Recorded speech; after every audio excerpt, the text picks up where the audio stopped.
सभी पीएम किसान सम्मान निधि धारकों के लिए 17वीं किस्त के रिगार्डिंग एक बहुत बड़ी अपडेट निकलकर सामने आ रही है कि अगर आप एक पीएम किसान सम्मान निधि धारक हैं और अगर आपको 17वीं किस्त का पैसा लेना है तो आपको क्या चेक करना होगा, इसकी भी इंफॉर्मेशन हम आपको देने वाले हैं। और साथ ही साथ में आपको यह भी बताने वाले हैं जितने भी एलिजिबल पीएम किसान सम्मान निधि धारक हैं उनके बारे में ऐसा बताया गया है कि इस बार जब 17वीं किस्त आप सभी पीएम किसान सम्मान निधि धारकों के अकाउंट में सरकार की तरफ से डाली जाएगी, उसका जो अमाउंट अब सरकार जो तय कर रही है वो यह है कि 2,000 रुपए से लेकर 34,000 रुपए तक का पेमेंट आपके खाते में आ सकता है। कौन कौन से ऐसे पीएम किसान सम्मान निधि धारक हैं जिनको 2,000 मिलेगा और कौन कौन से ऐसे हैं जिनको 2,000 से लेकर 34,000 के बीच में कुछ भी अमाउंट आ सकता है। और इस बार लगभग 2 या 3 करोड़ किसान ऐसे भी हो सकते हैं जिनको डायरेक्ट 34,000 रुपए का अमाउंट मिलेगा एक ही बार में। उनको जब 17वीं किस्त डाली जाएगी उन सभी पीएम किसान सम्मान निधि धारकों को इतना अमाउंट मिल जाएगा। और इसी के साथ मैं आपको बता दूं कि 17वीं किस्त के दौरान खबर ऐसी निकलकर सामने आ रही है कि अब इस वक्त 17वीं किस्त का जो पैसा लेने के लिए जो किसान एलिजिबल है वो मैक्सिमम 13 करोड़ से अधिक किसानों को पैसा मिलेगा, जिसमें से 2 से लेकर 3 करोड़ तक किसान ऐसे थे जिन्होंने अपनी ई-केवाईसी कंप्लीट नहीं की थी या उनके अकाउंट में कोई ना कोई प्रॉब्लम बाकी रह गई थी। और अब 4 अप्रैल 2024 के बाद जब उनकी सभी समस्याओं का समाधान हो जाएगा तो ऐसे किसानों को जिनका एक भी किस्त का पैसा उनको नहीं मिला हुआ था तो उनको उनकी पूरी टोटल 17 किस्तों का पैसा भेजा जाएगा, जिसका टोटल अमाउंट बनता है 34,000 रुपया।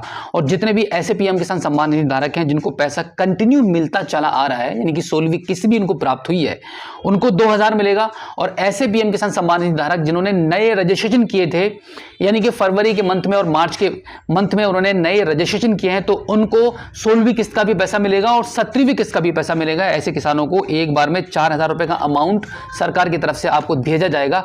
अभी हम आपको सिस्टम पर लेके चलते हैं जहां पे हम आपको कुछ अपडेट देने वाले हैं पीएम किसान सम्मान निधि अकाउंट के बारे में। आप स्क्रीन पर देख पा रहे हैं कि यहां पर एप्लीकेशन को भी लॉन्च कर दिया गया है जिसको आप 4 अप्रैल 2024 के बाद एक्सेस कर पाएंगे अपने मोबाइल फोन के माध्यम से। आप यहां पे देख पा रहे हैं कि पीएम किसान ऐप मोबाइल के माध्यम से भी आप वो सभी काम कर सकते हैं जो आपको बताए गए हैं। जैसे कि अगर आपको अब यहां पे मैं फीचर्स के बारे में बात करने वाला हूं। जैसे कि अभी ई-केवाईसी अगर नहीं किए तो आप मोबाइल एप्लीकेशन के माध्यम से यहां पर इस प्रकार का मोबाइल एप्लीकेशन आपके मोबाइल स्क्रीन पर खुलेगा। आप अपने मोबाइल एप्लीकेशन के माध्यम से ई-केवाईसी कर पाएंगे।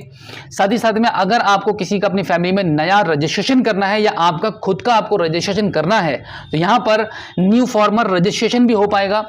आपने रजिस्ट्रेशन कर लिया है, अब यहां पे आपने स्टेटस को चेक करना चाह रहे हैं तो आपको मोबाइल एप्लीकेशन के माध्यम से ये भी हेल्प मिलेगी। इस एप्लीकेशन पर आपको अपडेशन का भी ऑप्शन यहां पर दे दिया जाएगा। जितने भी सेल्फ रजिस्टर फॉर्मर हैं जिन्होंने खुद से अपना रजिस्ट्रेशन किया है वो इस एप्लीकेशन के माध्यम से अपने एप्लीकेशन को अपडेशन भी कर पाएंगे। और इसी के साथ में अपना बेनिफिशियरी स्टेटस अगर आपको चेक करना है तो आप वो भी कर पाएंगे। बेनिफिशियरी स्टेटस को इस प्रकार से देखा जाता है, आप स्क्रीन पर देख पा रहे हैं। ये सब यहाँ पे इस एप्लीकेशन के माध्यम से आपके हो पाएंगे।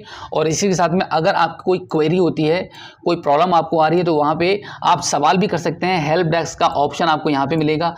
FAQ मिलते हैं कि क्या क्या आपके मन में सवाल है, उनके आंसर भी आपको यहाँ पर मिलेंगे। तो इस एप्लीकेशन के माध्यम से ये सब आपका प्रयोग हो पाएगा। अभी हम बात करते हैं कि वेबसाइट के बारे में जो अपडेट मिली थी। यहाँ पे आप स्क्रीन पर देख पा रहे हैं कि 4 अप्रैल 2024 तक का समय दिया गया है कि 4 अप्रैल 2024 से इस वेबसाइट के सभी फंक्शंस अवेलेबल रहेंगे। तब तक के लिए आपको थोड़ा सा वेट करना पड़ेगा। उससे पहले हम बात कर लेते हैं कि अगर आपके पीएम किसान सम्मान निधि अकाउंट में कोई भी समस्या रही है तो आपका 4 अप्रैल 2024 को उसका समाधान आपको मिल पाएगा।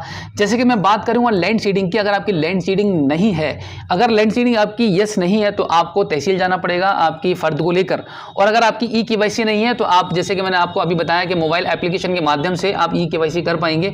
और साथ ही साथ में अगर आपका बैंक अकाउंट आधार सीडिंग यस नहीं है तो उसके लिए आपको बैंक जाना पड़ेगा। और अगर आपकी लैंड सीडिंग यस है, आपका ई-केवाईसी भी यस है, आपका बैंक अकाउंट आधार सीडिंग भी यस है, तो आपको फिर कोई भी चिंता करने की बात नहीं है। आपका जो FT प्रोसीड है वो भी आपका यस ही होगा। बाई चांस आपकी कुछ किस्तें आई हुई हैं और कुछ किस्तें आपको नहीं मिल पाई हैं तो कोई भी चिंता करने वाली बात नहीं है। इस बार सरकार ने क्लियर इस बात को घोषित कर दिया है कि जितने भी ऐसे पीएम किसान सम्मान निधि धारक थे जिनको ई-केवाईसी की प्रॉब्लम थी, सरकार की तरफ से आपको 31 मार्च 2024 तक का पूरा समय दिया गया था आपको ई-केवाईसी कंप्लीट कराने का। और इसके अलावा कोई भी समस्या है लैंड सीडिंग को लेकर, FT प्रोसीड नो को लेकर, तो वो आपकी 4 अप्रैल 2024 को उसका भी समाधान आपको मिल जाएगा वेबसाइट के माध्यम से ही। क्योंकि पोर्टल अभी अपडेशन पर है। सरकार की तरफ से क्लियर निर्देश दिए गए थे कि 4 अप्रैल 2024 को ये सुविधाएं आपको दोबारा से मिलेंगी और बढ़कर मिलेंगी। ऐसा बताया जा रहा है कि अब पीएम किसान सम्मान निधि की वेबसाइट पर बहुत सारे ऐसे फंक्शंस को ऐड कर दिया जाएगा जो कि आपको अपने घर बैठे ही समाधान मिलेगा। आपको कहीं पर भी जाने की जरूरत नहीं पड़ेगी, चाहे वो लैंड सीडिंग हो या फिर आपका ई-केवाईसी की समस्या है, या फिर आपकी एफटी प्रोसीड की प्रॉब्लम है, या फिर आपका बैंक अकाउंट सीडिंग की कोई भी समस्या है, तो वो भी आप घर बैठे कर पाएंगे। तो ये सब आपको, ये सारी सुविधाओं का आपको लाभ उठाने के लिए मिलेगा 4 अप्रैल 2024 से। तो उम्मीद करता हूं कि आज की इस वीडियो में जो जानकारी मैंने आपको दी है, आई होप आपको काफी अच्छी लगी होगी। अगर आप पहली बार हमारे स्मार्ट शॉप यूट्यूब चैनल पर आए हैं और अभी तक आपने हमें सब्सक्राइब नहीं किया है, तो प्लीज एक बार सब्सक्राइब जरूर कीजिए और बेल आइकन को प्रेस कीजिएगा। तो चलिए दोस्तों, मिलते हैं आपसे किसी और एक अगली वीडियो में, एक नई जानकारी के साथ, एक नई अपडेट के साथ और एक नए जोश के साथ। तब तक के लिए जय हिंद।